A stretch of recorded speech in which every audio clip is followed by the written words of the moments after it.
great job with finance, so he's a perfect. What do you think, Scott? That's what he said. You just put Owen.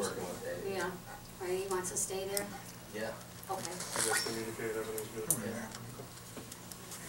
I think that's it for offices. And Mike, you're not interested in Parks and Rec, huh? No, that's okay. No, I don't remember on that one. All right, so moving into pending or new legislation, ordinance 99. This is Rita's for the identification of a member of council sponsoring an ordinance or resolution. Yeah, I was actually looking for the names on these ordinances today. I thought this would have been passed through, 1, 2, 3. Let's get it done. Well, we were waiting on you. You were on vacation. Well, no, I appreciate that, but That's what it was. Out of respect for you, you were not here. do you want to wait for Dave as well then? Yeah. Yeah, let's go second. Yeah, I think we should. All right. Rita, will you introduce your ordinance? I have it. Sure. Right on you, who's going to have a motion? Only Shane. Can I just Yes. put it It was right all down right here? with last week, I'm sure. This is already what you want. Okay. Make this I think we talked about the Excuse me, sorry. and to get back. Well, if we're gonna do that, that's perfectly Did it understood. roll off? All right, moving on to ordinance Thank you. 1, 2013. I'm sorry, who's going to read that one? The first one will be Rita, that's her ordinance. Confirming the final appointment of Tracy White to the position of full-time dispatcher. Is this a replacement or addition? No, this is their, she was hired last year. She went through a successful year. Yeah, those are probationary. 1, 2, 3. Yeah, 1, 2, 3. Who has safety? I do. Shane, will you take that? Moving on to 2, ordinance confirming the final appointment of Sean Hathaway's position of full-time police officer. Another Yeah, it's a probation. probationary thing, yeah. So Shane, will you take that one as well? Sure. 3, resolution declaring it necessary to renew an existing 1 mil tax levy for the purpose of fire protection and payment of permanent full-time firemen pursuant to Ohio Revised Code sections relevant to requesting the Summit County Fiscal Officer to certify the total current tax valuation of the city and dollar amount of revenue that will be generated by that levy and declaring an emergency. This is just renewing, Yes. correct? Do we have a time issue you're just going to? We do. So, and Scott would explain to you, but this first ordinance requires, is the first step. I send it immediately to the county. They throw the dollar amounts together, get it back to us by the next meeting. Then the subsequent ordinance that's on the agenda, you will then do your second and third readings. Yes. No, I just want you to, Yes, I agree. okay, take it down. And then it has to be filed by February 6th to be on the May 7th ballot. So the subsequent ordinance that you see on the agenda will just have its first reading. We'll put the public on notice that you have the first reso of necessity saying it's necessary to do this. Every 5 years we do this, and then that's how that goes. So that's what came to 3 and 4, right? That's what Yes, you're saying? yes. Does that cost money to put it on the? No, it's on May because it always costs money. Right. But we don't pay for it singularly because in May there'll be lots of things, and everybody shares the cost. All right. All right, so 1, 2, 3 on 3. Ken, will you take that? Sure. 4, basically referencing what Josephine had just said. I'll take that too. Moving on to 5. An ordinance amending the Macedonia Recreation Center membership fee for improvement and maintenance equipment. Ken, I believe you sponsored this. Yeah, what I proposed is that all non-resident members of the city, all non-resident members of our recreation center, that they will be assessed upon renewing their membership a $76 fee for the maintenance and the purchase of new equipment for the rec center. And the funds or the fee collected will be deposited into a special account whereby the recreation director and the city will be able to draw upon this to make repairs and to also purchase new equipment. And I just want to do a first reading on this tonight. Dave's not here. I understand that some other people want to add some comment to it. But I will say this. After spending a great deal of time in the rec center because I work out quite a bit. What I found is that there's a tremendous number of people who live outside our community who use the rec center. And the consensus among them is that this is the best deal in town. I've had people tell me it's cheaper than Twinsburg, but without getting into a lot of details here, because tonight I'd like to get this meeting over with, especially in consideration of David Engel. But I really think that we need to start looking toward assessing the true cost of what our rec center demands of our residents. We pay a 1/4% income tax as well as a fee to be members. And for that reason, I'm going to work with Scott to put some figures together, and we'll take a look at this. So I'm only looking for a first reading. This is just for preliminary consideration. And I've discussed it with Dave. Dave wants to take a look at it. So just a first reading would be fine, Nick. Has this been voted on or discussed with the Parks and Recreation Commission?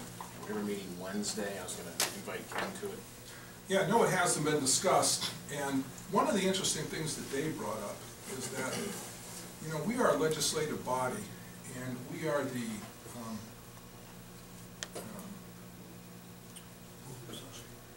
no, we're not the movers and shakers, but we are a legislative body, and we are tasked with the budget in this community, and with spending. Well, And that's interesting that you bring that up, because I think, and I don't know for sure, but wouldn't this be considered like a administrative action? Doesn't the rec director have the authority to make and set fees? That's not a legislative thing? maybe that's another question you could bring up. You know, I mean, that's why this is being discussed. But I think what we need to do is take a look. By my calculations, if you are a if you live in Macedonia, and if you are a member of the rec center, you are paying more than someone who doesn't live here.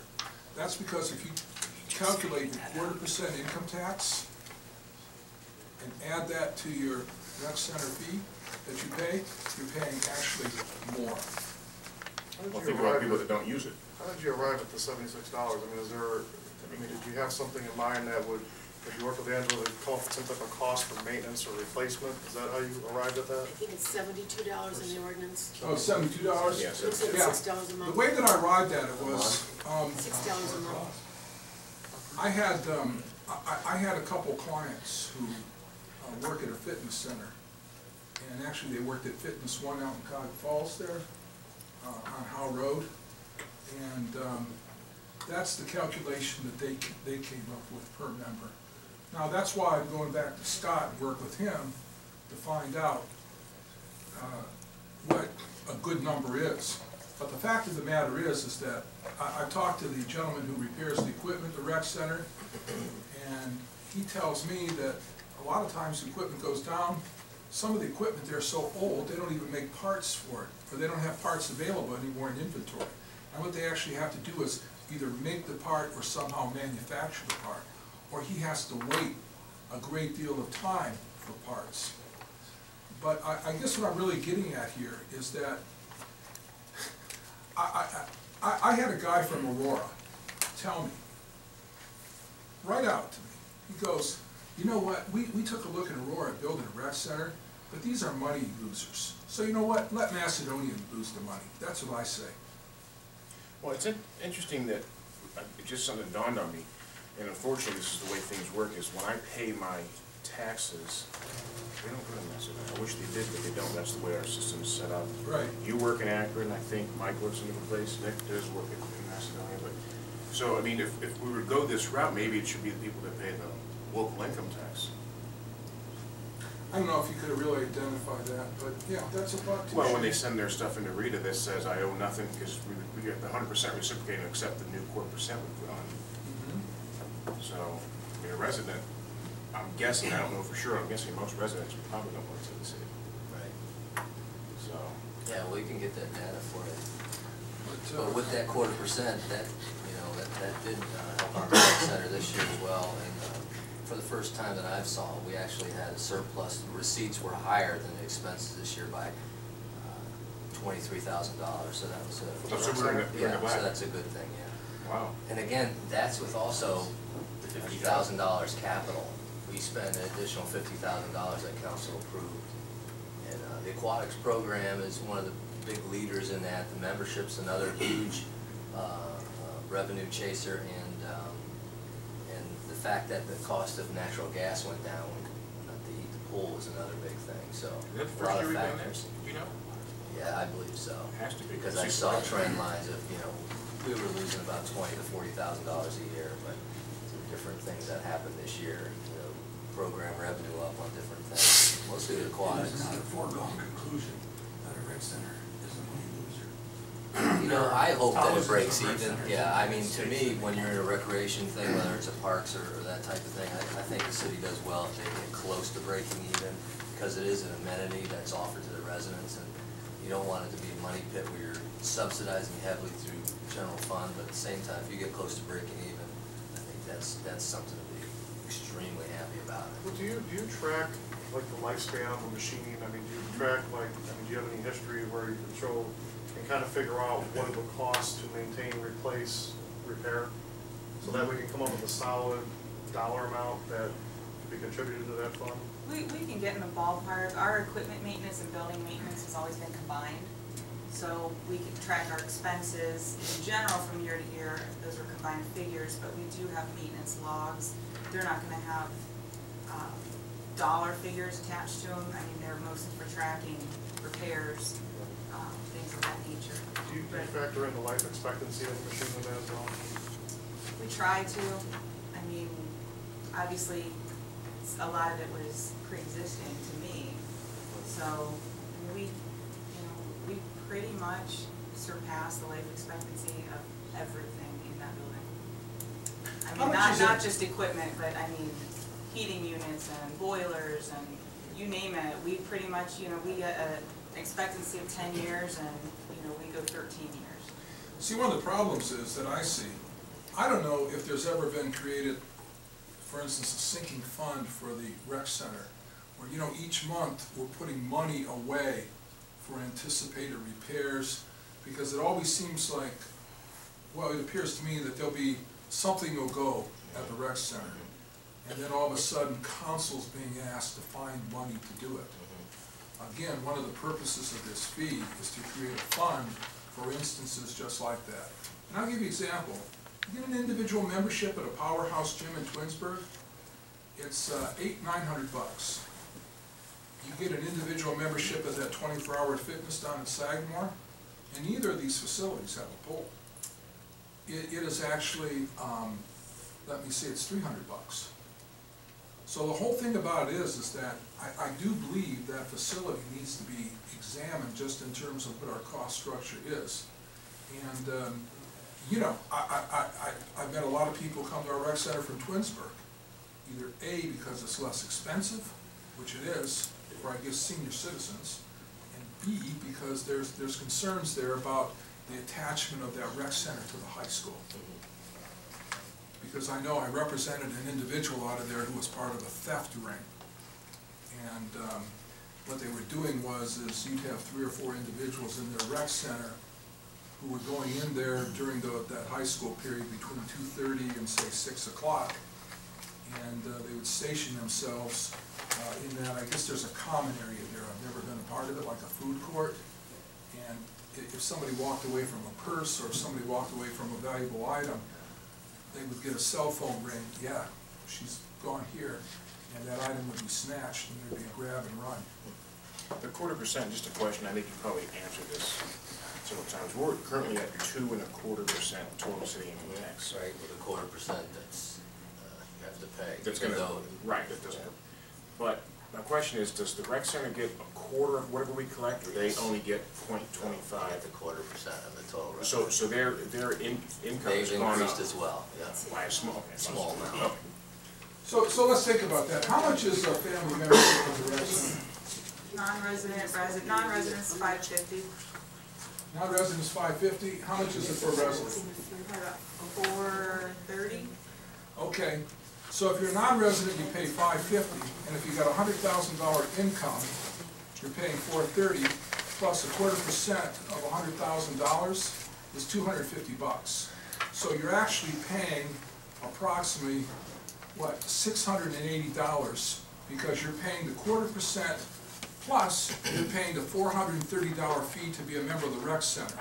So the thing is, if you're not a member of the city of Macedonia, you're really making out, because if you're a Macedonia resident, you're paying about $680. If you're not a Macedonia resident, you're paying about $550. That's based on $100,000 worth of income. The median income in the city is, I believe it is, the last figure I read was $76,000. So you can do your calculations from there. 82. 82? Oh, 82, yeah, median. Where are they? 82. Pardon? Where are they? Right here, man. Yeah, right. Right Now that here. you mentioned it. Right here. That's not, All right, He's guys, a big shot in the county. since that's first reading, I think we have to move on. Yeah, let's move on. To ordinance 6, this is the ordinance amending So the who's doing that one? That would be Dennis? 10 and 5. I brought back the hotel motel security and safety, because I thought we needed to revisit it somewhat out of respect, because Shane wasn't here. I'd like to just do a first reading, since Dave is not here, so we can do that. I will take that. One question, do we have anything that will, there was, I can't remember, obviously I wasn't here, so the note was, is there a way that we can come and make this, is there some tweaks they wanted? There's some tweaks already in there, so Okay. it's nothing, I didn't have the tweaks. nothing extraordinary, it's just basically what we've worked on, we've talked about for months. 6 months, okay, all right. Actually, this latest one addressed council's concerns more than the hotel guys. They signed off on the previous one. I thought they did, that's why I was But surprised this that it didn't. addresses council's concerns. So once we get to third reading, I'll give a little more insight to why I feel this is necessary. Okay.